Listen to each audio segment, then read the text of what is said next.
Bien, quiero preguntarle lo que nos llama o que lo que nos lleva a llamarlo a usted es este tema de que se han dado 23 feminicidios en el estado durante la cuarentena, de los cuales la mayoría ocurrió en el departamento de La Paz. ¿Puede haber algún factor que influya a la hora de que se dé de esta manera en ese departamento? Lo lamentable aquí es que no solamente fue allá, sino que también hay en otros departamentos del país. Lo que pasa es que el feminicidio es un fenómeno que se da en todos los estratos, en todos los lugares del mundo y Ujú. en todos los lugares de nuestro país. Entonces, no existe un factor propiamente de la ciudad de La Paz, sino es parte de la lógica, llamémosle así, de el cómo se presentan los feminicidios. Y no tiene mucho que ver tampoco el tema de la cuarentena, porque Ujú. el año pasado hemos tenido una cantidad un poco mayor, inclusive de feminicidios, eh, tomando en cuenta la época en la que estamos. Sí. Entonces, no tiene que ver mucho con el tema ciudad, La Paz, el Alto, sino tiene que ver con una serie de factores. Cuando hablamos de feminicidio, no tiene necesariamente que ver solamente con un factor. Es un fenómeno multifactorial y así como es multifactorial, suele ser muy complejo de comprensión, lo que hace que cuando no se lo entiende de esta manera, no hayan políticas públicas, no se maneje adecuadamente este tema y por lo tanto se vaya repitiendo a lo largo del tiempo. Bien, ahora lo que quiero preguntarle también, más que todo va porque los medios de comunicación más o menos lo han encarado de esa manera, ¿no? Como que comenzamos el año, ya tenemos en 12 días 12 feminicidios, hechos de violencia. Esto de alguna manera como que desvirtúa la verdadera información y por eso más que todo es que lo llamo para que usted nos pueda de alguna manera aclarar el hecho de qué es lo que puede estar pasando en realidad. Sí, evidentemente, ¿no? Es erróneo, triste, diríamos, que la información no se la brinda de manera adecuada.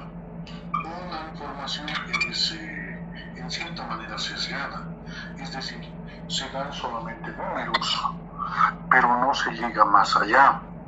Y Ujú. para entender el feminismo, pues tenemos que entenderlo, como le decía, desde varias perspectivas. Es decir, hay una suma de elementos que llevan a que una persona acabe con la vida de otra persona, en este caso de una mujer con la cual ha tenido algún tipo de nexo, la mayor parte de los casos, o eventualmente por el hecho simplemente de ser mujer, acabe con su vida. Esto tiene que ver con tres factores. El factor número uno tiene que ver con la persona autora de esta acción, en Ujú. este caso el agresor, que va a tener una serie de connotaciones características que pueden llevar a que sea más factible o menos factible en determinado momento que actúe de esta manera. Aquí deberíamos incluir todo lo que son las creencias machistas, toda la construcción de género, etcétera, etcétera, etcétera. Bien. Incluido un factor que suele ser a veces no tomado en cuenta y es debido a las características de personalidad que puede tener la persona. Un segundo factor tiene que ver con la víctima. Un feminicidio no se da de manera eventual, es decir, es algo que realmente haya sucedido un hecho como que estaba transportando drogas y que tomó con el transporte y la tanto, salvo este tipo de hechos, los que generalmente están vinculados con lo que es el feminicidio íntimo, esto es en el ámbito doméstico, en el ámbito de pareja, generalmente se dan una serie de señales, es decir, es un proceso en el cual va incrementándose muchas veces el nivel de violencia. Y esto es de hecho hace entonces, pero porque esta persona se mete por su agresor, si ya la maltrataba, si ya la pegaba, y termina matándola. Pues todo el Ujú. momento tiene características de la víctima. Y el tercer factor que es el menos, no diría estudiado, por lo menos considerado en Bolivia, tiene que ver con el tipo de vínculo, es el tipo de relación relación que se establece entre ambas personas. Una última investigación que se ha realizado en la Universidad Católica aquí en La Paz tiene que ver con el hecho de que se ha encontrado que uno de los elementos que incide hacia lo que es violencia tiene que ver con la satisfacción marital. Es decir, cuanto mayor satisfacción existe, menos probabilidad hay de que se presente violencia, por lo tanto feminicidio. Entonces, un factor tiene que ver con el tipo de relación que se lleva, el origen de esa relación, el mantenimiento de esa relación, los elementos que involucran a la relación. Entonces, hay una suma de aspectos que nos movemos también en un elemento macro, que es el tipo de norma jurídica, que inciden para que se presente o no se presente un feminicidio. Entonces, cuando se habla de entender este fenómeno, debería tomarse en cuenta todos estos factores y no solamente de manera separada o de manera parcial uno solo. Cuando entendemos el feminicidio como la culminación de una relación, o eventualmente la culminación de un proceso, estamos entendiendo que evidentemente ha habido una suma de elementos que han llevado a que esa pareja funcione de manera inadecuada. Y en este funcionar de manera inadecuada, pues le lleva a la comisión de este delito, de acabar con la vida de ella, pero no ha sido un producto aleatorio, no ha sido al azar, salvo alguna eventualidad, pero pues, son un producto de diferentes cosas, un producto de la relación generalmente. Por eso, una gran cantidad de feminicidios se dan por personas que han tenido una relación, no que la tienen.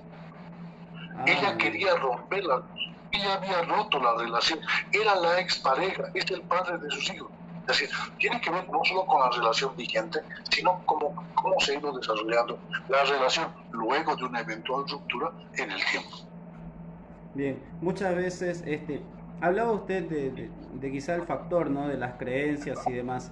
Este tipo de creencias y la manera en que son criadas estas personas, tanto las mujeres como los hombres, puede que determine que quizá más adelante terminen formando parejas, quizá gente criada de cierta forma parecida, y que después los lleve por estas mismas creencias tanto al victimario seguir actuando y a la víctima dejar actuar. Evidentemente, la violencia es transgeneracional, es decir, existen mayores probabilidades de que yo sea violento si he vivido en un hogar violento. O existen mayores probabilidades de que si es que he vivido en un hogar. Pero les reitero que es un factor. Porque hay personas que han vivido en hogares violentos que no son violentas. O hay personas que han vivido en hogares violentos y son violentas con ciertas parejas, no con todas. Entonces, es un factor, evidentemente, incide, evidentemente. Pero el peso no es el definitivo. Es un factor que tiene un peso específico, pero no es necesariamente el más relevante, el más importante.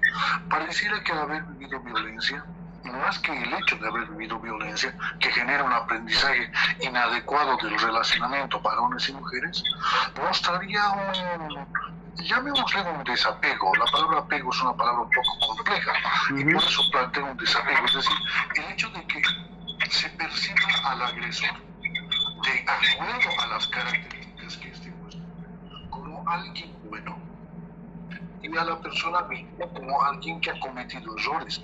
Esto suele presentarse cuando hay distorsiones en el tipo de relacionamiento, por la manera en la cual se han relacionado los hijos con el propio. Bien. Y entonces muchos chicos justifican al papá. Claro.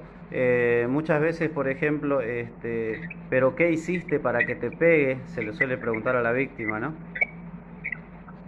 Eso es parte también de esta consideración victimizante, es decir, esta consideración que la víctima es culpable de. No podemos afirmar taxativamente que una víctima sea absolutamente inocente, no necesariamente, pero en muchos casos sí lo es. En el caso de violencia intrafamiliar, muchas veces el nivel de culpabilidad de la víctima no es 50-50, siempre es menos, pero eventualmente puede darse que la víctima pueda tener algún nivel de culpabilidad. Por ejemplo, cuando ella le dice, a ver, pégame, pues atrévete a pegarme. O cuando ella persiste en mantenerse en una relación que es inadecuada. Entonces, hay una serie de factores, les reitero, que no es sencillo y fácil de poderlos manejar y decir, bueno, porque él ha vivido en violencia, porque él cree ciertas cosas que generan la violencia. Es un error, considero, el manejarlo de una manera tan, no le diría simplista, pero de una manera tan poco interrelacionada, tan poco coordinada con otras variables. Claro, y también está, ¿no?, el factor del entorno, la famosa frase, tu marido es, tienes que aguantar, por ejemplo, puede que influya mucho en esto. Evidentemente, especialmente en espacios urbanos populares o donde las creencias a nivel social, religioso, suelen ser altas, esas creencias inciden para un no distanciamiento. Es decir, cuando la familia le dice tu marido es, tienes que aguantar, estamos hablando de que la persona se da cuenta que está sufriendo daño, pero en este darse cuenta que está sufriendo daño existe una imposibilidad de un distanciamiento porque el entorno no apoya. Pero ya estamos hablando de que la víctima podría buscar otro tipo de opciones. Muchas veces el entorno es incidente, el entorno es victimizante porque no permite que la víctima pueda lograr salir de un entorno, de ese espacio donde hay daño hacia ella misma o eventualmente hacia sus hijos. Y lo fundamental es que ese tipo de entornos puede ser protector, es decir, lograr que no avance la violencia y que ésta no acabe con la vida, o lo que usted dice puede ser un factor de riesgo. Si ese entorno considera que la violencia hacia la mujer, que la golpee, es algo adecuado, pues seguramente va a ser un elemento de mayor peso para que esa persona pueda en algún momento perder la vida.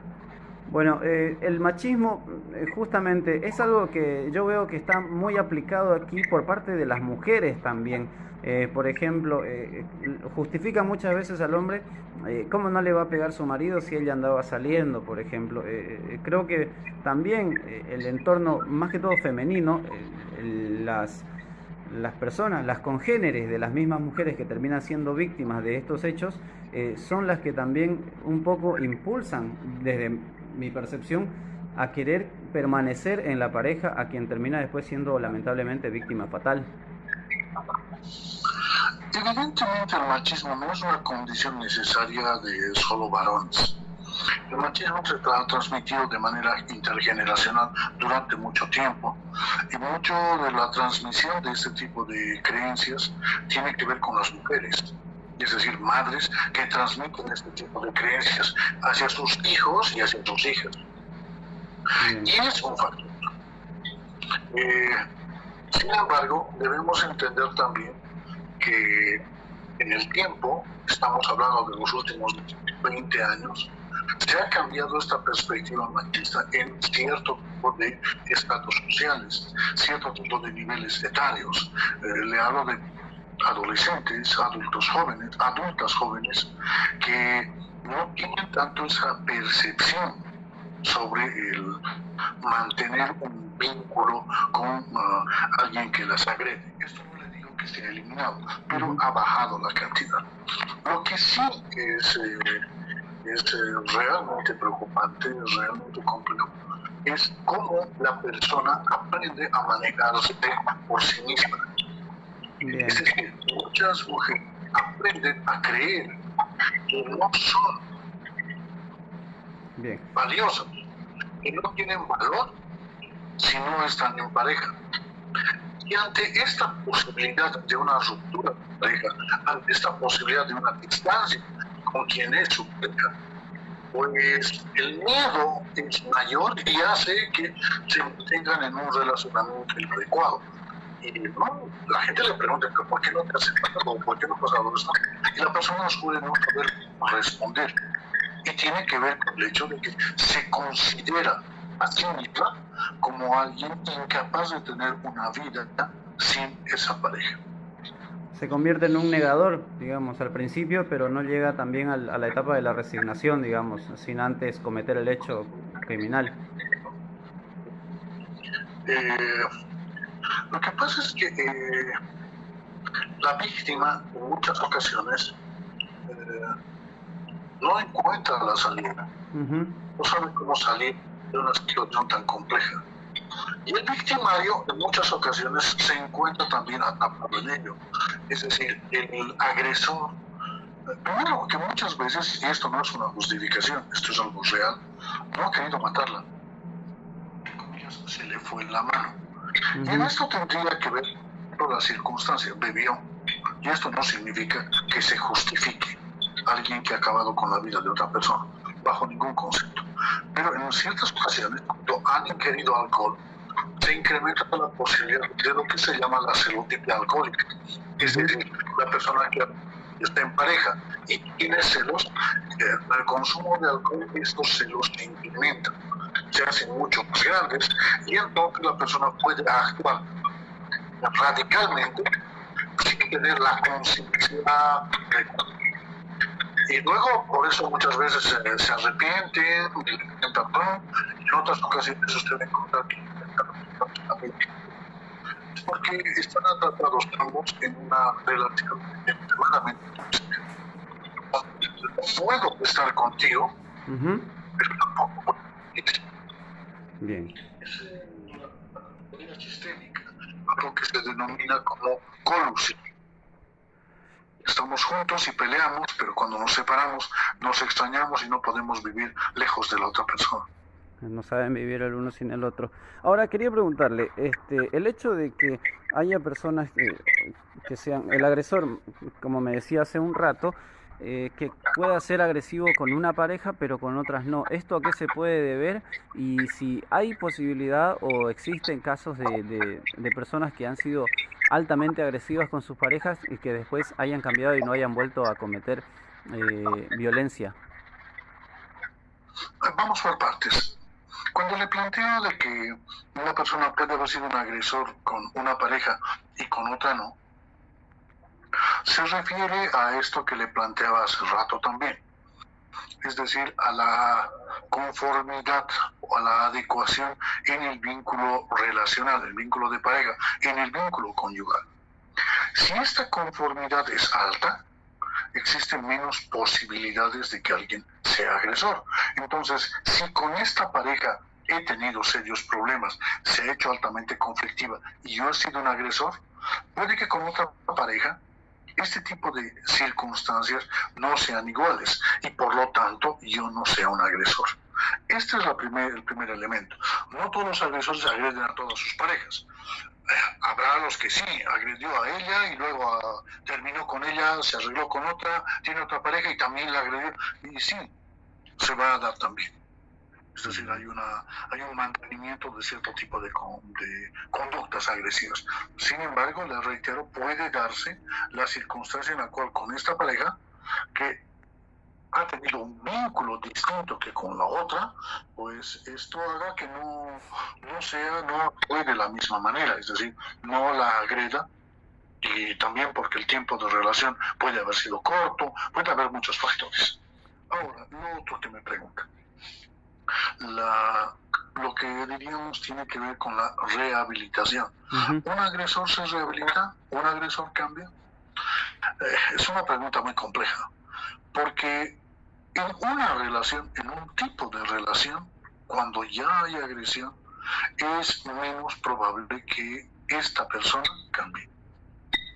Porque ya ha entrado en una dinámica errónea a la pareja, es improbable, es menos posible que cambie.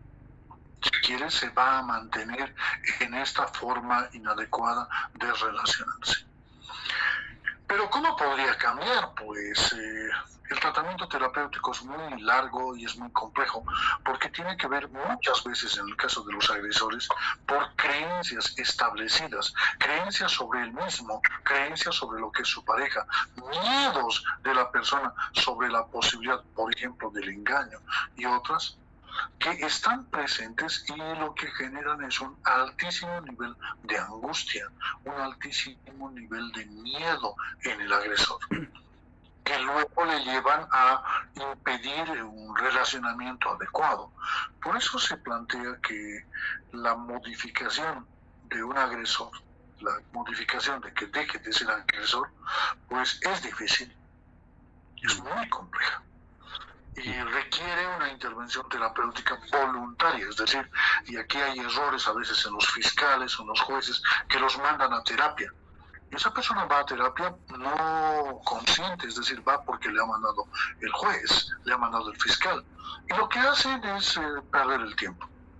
Le hacen creer al psicólogo, psicóloga, que puede ser extremadamente ingenuo al pensar de que sí puede cambiar a un agresor y entonces por esto yo he atendido a estas personas y he logrado esto. Y en el fondo es un engaño. ¿Y eso no se torna más peligroso?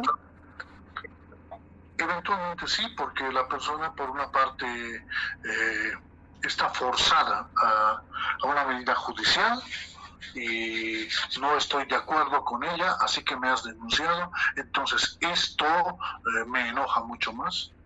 Y en otros casos puede ser protectiva en tanto tenga un adecuado profesional que sea capaz de entender lo que está pasando, un profesional que entienda bien lo que es la violencia y entienda bien las posibilidades o eventualmente imposibilidades de que la persona que es un agresor pueda cambiar. No es sencillo el que cambie. ¿Y por qué no es sencillo? Porque muchas veces la persona no es consciente, no le diría de lo que hace, no es consciente de que piensa erróneamente. Para esa persona puede que lo que está pensando, lo que cree respecto a la violencia es adecuado. Es que ella tiene que hacer esto. Es que ella no se puede vestir así. Tiene otra percepción de la realidad. Exacto, tiene otra percepción. Y esta lleva, obviamente, a que se mantengan sus creencias y que luego se mantenga pues el nivel de agresividad o el nivel de daño hacia la pareja. Muy bien. Bueno, licenciado, le agradezco mucho. Ha sido muy productivo.